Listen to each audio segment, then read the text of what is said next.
এখানে হরিনাম হচ্ছে, কীর্তন হচ্ছে, কেউ কেউ মানুষ জানে না, তাই আজ তারা আসে।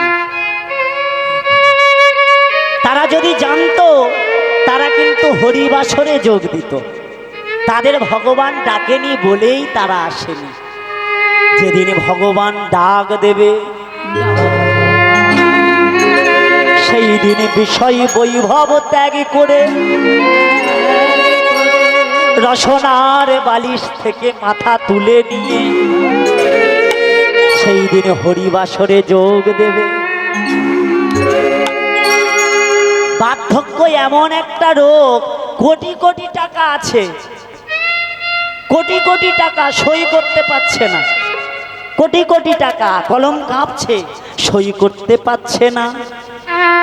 তাই মহাজন কি বলল জানো? কি বলেছে তবে শোনো। মহাজন বলেছে